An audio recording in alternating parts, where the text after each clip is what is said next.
Selamat datang kembali di Fiksiva. Komen pendapat kalian tentang cerita ini.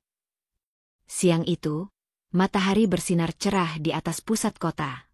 Hiruk-pikuk kendaraan dan suara langkah kaki menjadi latar irama yang konstan di sebuah coffee shop bergengsi. Interiornya megah, penuh aroma kopi mahal dan suara musik jazz lembut. Para pengunjungnya tampil modis, dengan laptop dan ponsel mahal di tangan. Namun, suasana elegan itu mendadak berubah saat seorang pria lusuh melangkah masuk. Rambutnya acak-acakan, jaket tuanya sobek di bagian lengan, dan sandal jepitnya nyaris putus. Ia berdiri sebentar di pintu, mengamati ruangan. Sejenak, semua percakapan terhenti. Tatapan aneh langsung tertuju padanya. "Aduh, ini orang salah masuk kali ya," bisik seorang wanita muda di pojokan sambil cekikikan dengan temannya. Pria itu tetap melangkah masuk. Langkahnya tenang. Ia memilih duduk di sudut ruangan, tak jauh dari jendela besar yang menghadap jalan. Seorang barista berbisik ke supervisor. Itu, tamu, ya? Atau pengamen?" Supervisor mendekat, dengan wajah canggung tapi tegas. "Permisi, Pak. Ini coffee shop khusus pelanggan. Kalau tidak ada keperluan memesan, mohon untuk tidak mengganggu kenyamanan pengunjung lain." "Saya akan pesan kopi sebentar lagi," jawab pria itu tenang. Supervisor itu menatap penuh keraguan. Tapi sebelum sempat membalas, suara dari pengunjung lain menyela. "Halo? Bisa nggak sih jangan asal duduk? Nih tempat bukan warung di pinggir jalan." Tawa pun terdengar lagi. Wanita muda bergaun mahal, yang duduk tak jauh dari pria itu, ikut mencibir. "Pantesan, baru juga minggu lalu ada pengemis nyelonong ke mall. Sekarang ke coffee shop. Duh, makin berani." Pria itu hanya tersenyum tipis. Tatapannya tenang. Ia menoleh pada wanita itu dan berkata pelan, "Saya cuma ingin duduk sebentar, menikmati suasana. Apa itu terlalu berlebihan untuk orang sepertiku?" Wanita itu tertawa terbahak. "Oh please. Jangan baper deh. Kalau memang pengen ngopi, ya tinggal pesan. Tapi lihat deh tampilan kamu, kayak baru keluar dari hutan." Barista yang berdiri di belakang meja kasir menoleh ke teman sebelahnya. "Gila ya, kasihan juga sih. Tapi, ya gimana ya? Gak cocok di tempat beginian." Namun pria itu tetap diam. Tak bergeming. Ia menatap kopi yang sedang dinikmati si wanita. Perlahan, ia merogoh dompet kecil yang terlihat usang dari sakunya, mengeluarkan selembar uang 100.000, dan meletakkannya di meja di depannya. "Pesankan 1 kopi hitam panas. Tanpa gula," katanya tenang, tanpa memandang siapapun. Supervisor itu sempat terdiam, lalu segera menyuruh seorang pelayan membuatkan pesanan. Wanita muda tadi masih menggeleng sambil cekikikan. Bisa jadi ini akting. Dapat uang 100.000 dari mana coba? Jangan-jangan nyopet. Pria itu hanya mengangguk pelan. Tak membalas satu kata pun. Namun ada sesuatu dalam tatapannya yang mulai membuat beberapa pengunjung merasa tak nyaman. Ada sorotan tenang, namun penuh makna. Seperti seseorang yang sedang mencatat, menganalisis. Dan dalam diam itu, dia menunggu. Kopi hitam itu akhirnya datang. Disajikan dalam cangkir putih sederhana di atas tatakan keramik. Sang pria mengambilnya perlahan, menghirup aroma kopi panas itu dalam-dalam, lalu meletakkannya kembali di meja. Tak satu pun kata keluar dari mulutnya, tapi matanya, mata yang tajam namun penuh ketenangan, mengamati seluruh ruangan. Namun suasana tidak menjadi lebih baik. Justru sebaliknya, ejekan yang tadi masih berupa bisik-bisik kini mulai berubah menjadi suara yang terang-terangan. "Heran ya, kok bisa ada orang seperti itu di tempat kayak gini?" celetuk seorang pria parubaya di meja tengah, yang dari tampilannya terlihat seperti pebisnis. "Kebersihan itu sebagian dari kenyamanan, Pak," sahut teman duduknya sambil menoleh ke arah pria lusuh di pojokan. "Tuh lihat, dia bawa aura gelandangan." Sang pria masih tak menggubris. Ia hanya sesekali menyeruput kopinya sambil menatap jendela. Namun, Seorang pelayan yang baru masuk dari dapur membawa nampan bersih sempat berpapasan dan tanpa sengaja berkomentar. "Wah, kirain pengantar paket tadi, ternyata pelanggan." Tawa terdengar lagi.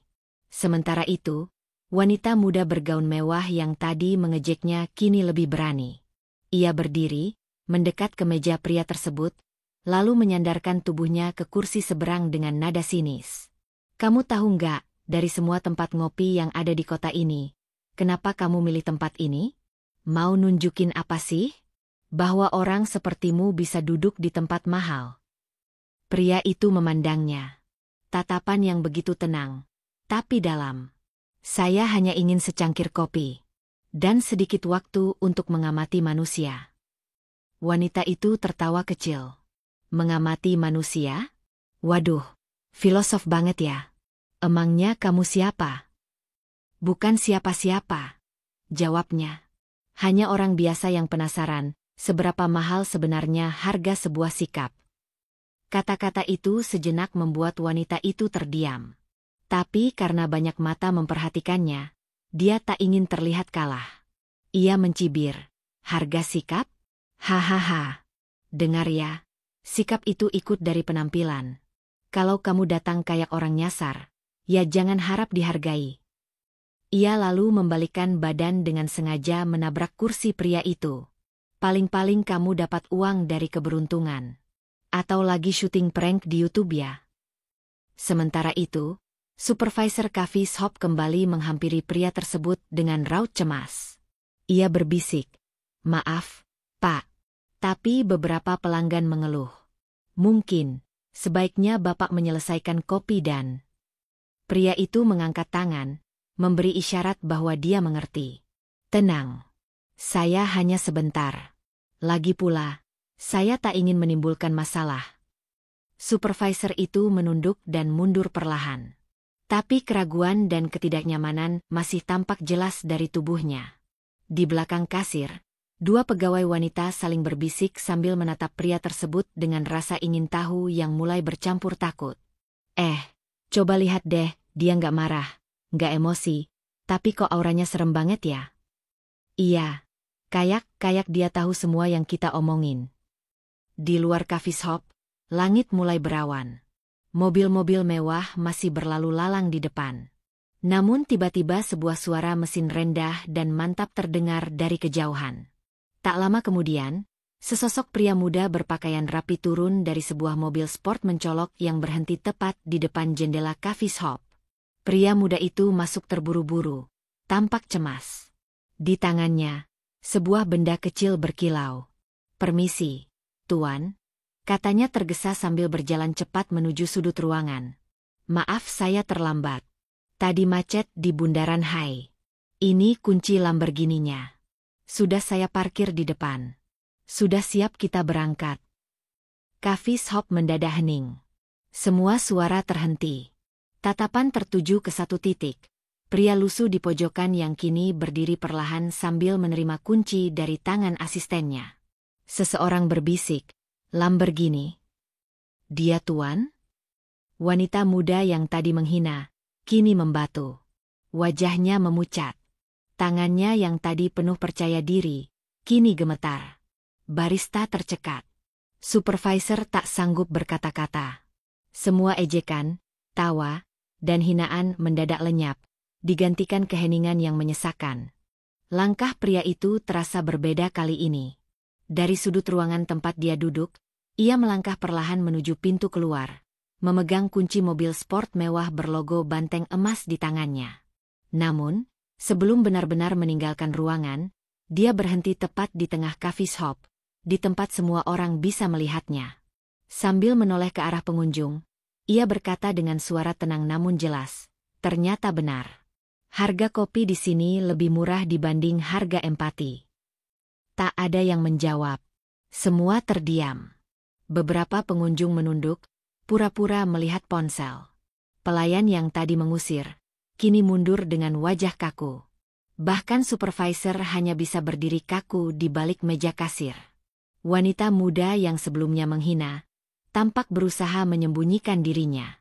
Tapi suara pria itu kembali terdengar. "Kamu," katanya pelan, Matanya menatap lurus ke arah wanita itu. Kamu tadi bertanya siapa saya. Sekarang saya beritahu. Dia mengambil dompet kulit dari saku celananya. Dari dalamnya, dikeluarkan sebuah kartu identitas dengan logo perusahaan besar yang langsung dikenali sebagian pengunjung. Di bawah nama pria itu tertulis jabatan besar, Founder CEO Arjuna Global Investama, sebuah perusahaan investasi tambang dan properti yang sempat viral karena ekspansi besar-besaran di Asia Tenggara. Aku datang hari ini tanpa mobil mewah, tanpa jas mahal, tanpa asistensi. Aku hanya ingin tahu, siapa saja yang melihat manusia dari hatinya, bukan dari bajunya. Suasana semakin hening. Seseorang di sudut ruangan bergumam, "Gila, dia Arjuna Santosa? Yang itu? Yang sempat muncul di majalah Forbes." Pria itu melanjutkan, "Kadang aku lelah disambut manis hanya karena jabatan. Kadang aku ingin tahu, siapa yang benar-benar punya hati. Hari ini, aku sudah belajar banyak." Ia berjalan perlahan ke arah pintu. Namun sebelum keluar, dia berhenti sekali lagi. Kali ini menatap ke arah pelayan yang pertama kali mengusirnya. "Kamu pelayan," katanya lembut. "Hari ini kamu sudah jujur dengan perasaanmu. Itu baik, meski caranya salah. Semoga besok kamu bisa melayani tanpa menilai duluan." Pelayan itu hanya bisa menunduk. Wajahnya memerah. Lalu ia menatap ke arah wanita muda yang masih berdiri kaku, seolah ingin berbicara, namun tak mampu mengeluarkan sepatah kata pun. "Aku tidak marah," ucap pria itu. "Justru aku berterima kasih. Karena kamu sudah menunjukkan wajah asli manusia, saat tidak tahu siapa yang sedang dia hina." Wanita itu menggigit bibirnya. Air matanya mulai menetes. Tapi pria itu hanya tersenyum tipis dan mengangguk, lalu melangkah keluar. Begitu pintu coffee shop tertutup kembali, satu persatu pengunjung menghela napas. Ada yang terdiam karena malu, ada yang langsung memeriksa media sosial untuk memastikan siapa sebenarnya pria tersebut. Beberapa detik kemudian, deru mesin mobil sport terdengar menggelegar. Melalui jendela kaca besar, terlihat mobil Lamborghini berwarna hitam mengkilap melaju pelan meninggalkan halaman coffee shop. Di dalam ruangan, suasana yang semula penuh tawa kini berubah menjadi sunyi.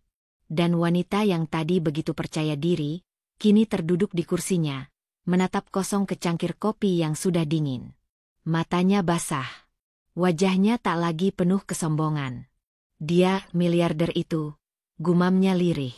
Barista yang berdiri di belakang kasir ikut berbisik, "Kalau tahu dari awal, pasti kita bersikap beda ya." Namun supervisor hanya menggeleng pelan. "Itulah intinya. Kita tak seharusnya tahu dulu baru bersikap baik. Tapi bersikap baik meski belum tahu." Dan hari itu, coffee shop elit di pusat kota mencatat momen paling sunyi. Momen ketika gelar dan harta tidak lagi menjadi pusat perhatian, tapi hati nurani yang tertampar karena sikap mereka sendiri. Beberapa hari setelah kejadian di coffee shop itu, video rekaman dari kamera pengawas bocor ke media sosial. Awalnya hanya sebuah unggahan anonim di platform berbagi video. Namun dalam waktu kurang dari 12 jam, potongan adegan saat pria lusuh itu diusir dan dihina menjadi viral. Judulnya sederhana, "Jangan nilai orang dari penampilan." Netizen heboh.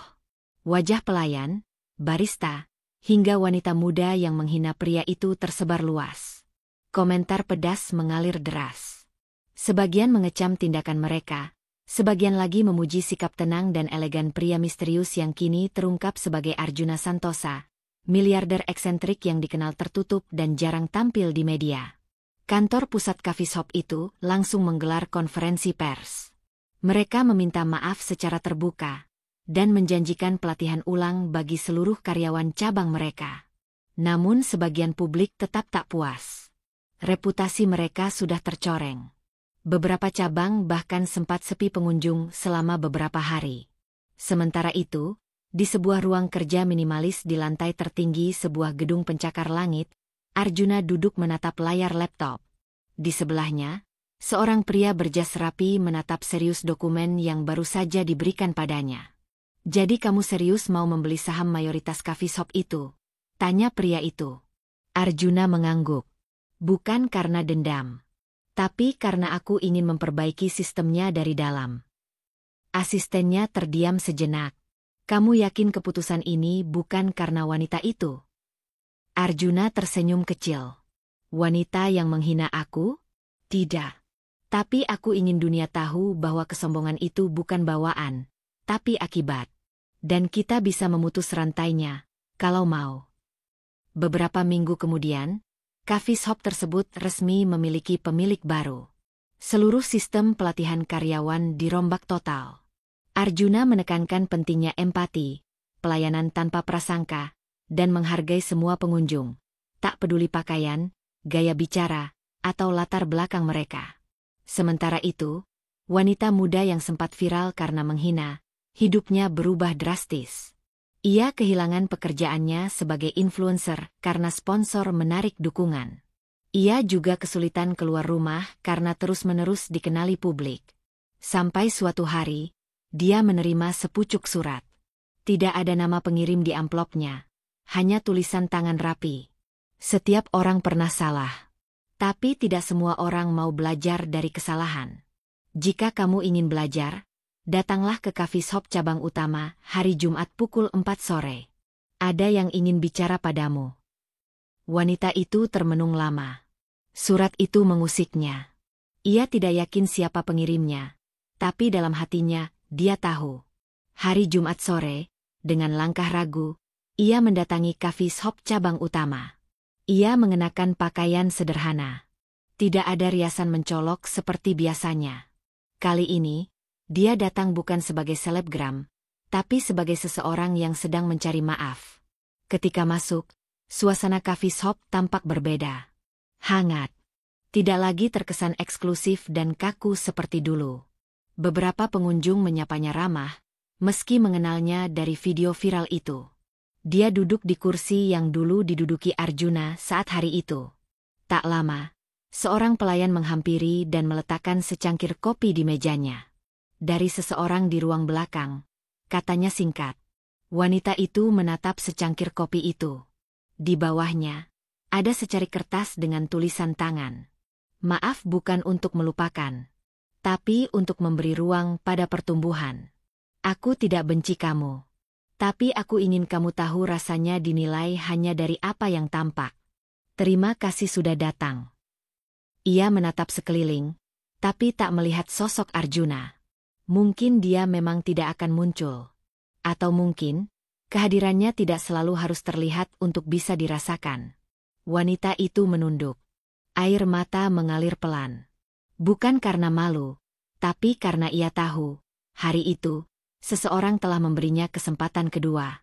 Dan kesempatan kedua adalah hal langka yang tidak dimiliki semua orang. Hari itu langit kota mendung, seolah ikut menyelimuti perasaan yang belum benar-benar reda. Di coffee shop cabang utama, suasana terlihat lebih tenang dari biasanya. Bukan karena sepi, tapi karena semua pegawai kini melayani dengan pendekatan yang berbeda. Bukan sekadar menyapa dan mencatat pesanan, tapi benar-benar hadir sebagai manusia yang melihat manusia lain. Di sudut ruangan, seorang pria tua dengan baju batik kusam duduk sendirian. Ia tampak bingung memesan dari menu digital yang tersedia. Seorang barista muda, yang beberapa minggu lalu ikut dalam kejadian memalukan, menghampiri pria itu dan tersenyum hangat. Permisi, Pak. Mau saya bantu pilihkan kopi yang cocok? Tanyanya lembut. Pria tua itu menatapnya heran, lalu mengangguk pelan. Saya tidak terbiasa di tempat seperti ini. Katanya mahal. Barista itu menggeleng sambil tersenyum. Di sini tidak ada yang terlalu mahal, Pak. Yang penting nyaman. Dari balik kaca ruangan lantai 2, Arjuna menyaksikan percakapan itu. Di tangannya, sebuah buku catatan lusuh terbuka dengan pulpen yang berputar-putar di jari. Ia mencatat, memperhatikan, memahami. Beberapa menit kemudian, wanita muda yang dulu menghina, kini berdiri di depan meja kasir. Ia datang lagi. Bukan sebagai undangan, tapi karena sebuah dorongan yang terus membara di dalam dirinya. Dorongan untuk menebus, atau setidaknya, memperbaiki. Selamat sore, ada yang bisa kami bantu? Sapa supervisor dengan ramah, kali ini tanpa nada mencibir sedikit pun. Wanita itu tersenyum tipis. Boleh saya minta waktu sebentar?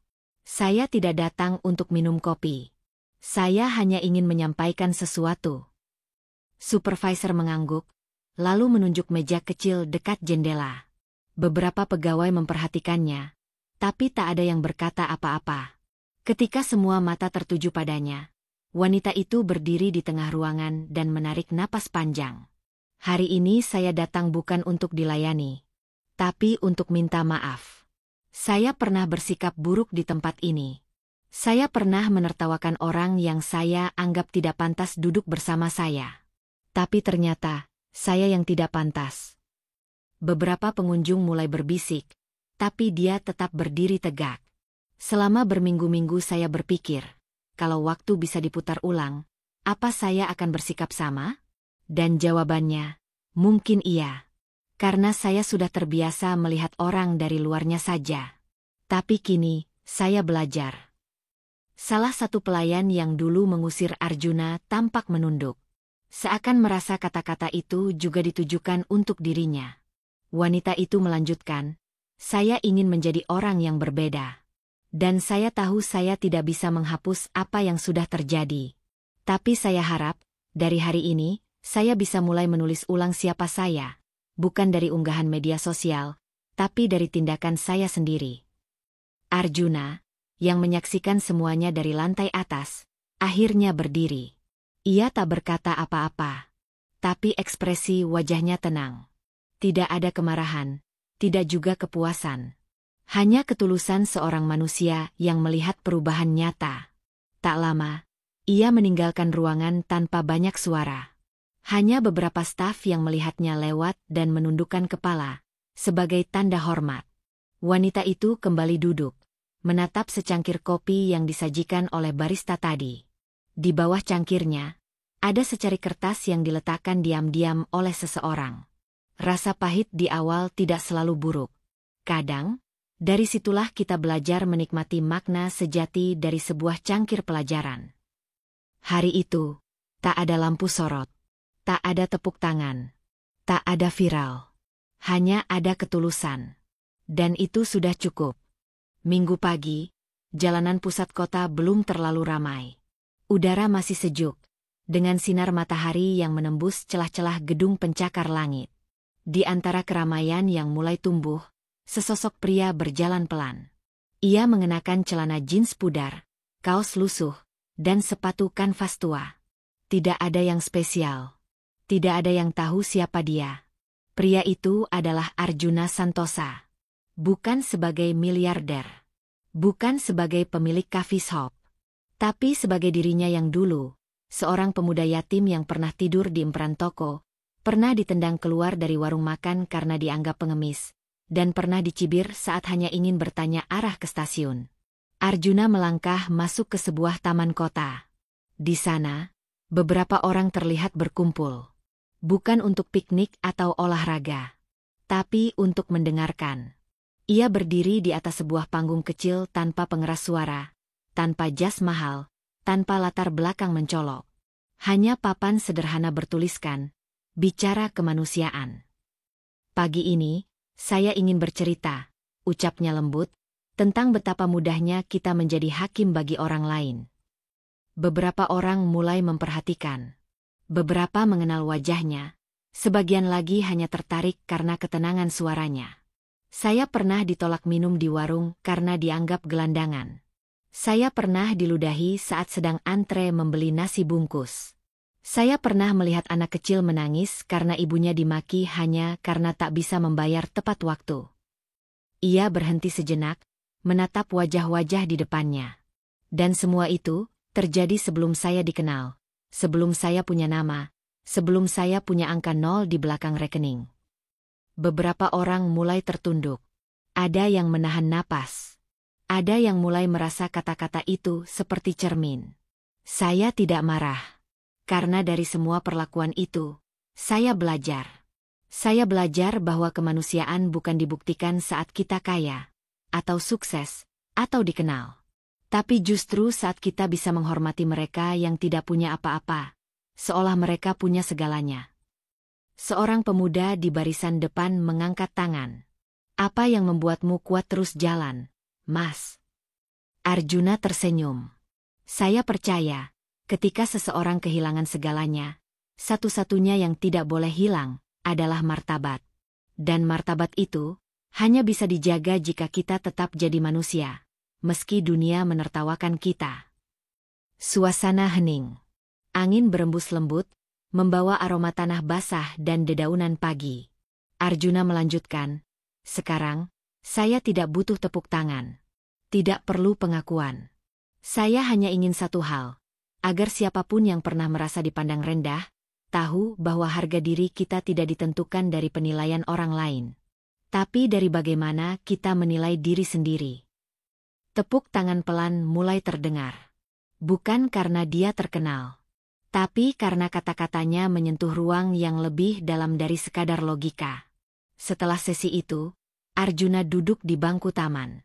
Seorang anak kecil menghampirinya, menawarkan sekotak tisu dengan suara pelan. Om, beli satu, ya? Buat makan siang. Arjuna menatap mata anak itu. Bening. Tapi lelah. Ia mengambil 2 kotak. Om, beli 2. Tapi kamu harus janji, tetap sekolah, ya? Anak itu mengangguk cepat. Iya, Om. Aku mau jadi orang kaya kayak Om. Arjuna tertawa kecil. Jadilah orang baik dulu. Kaya itu nanti.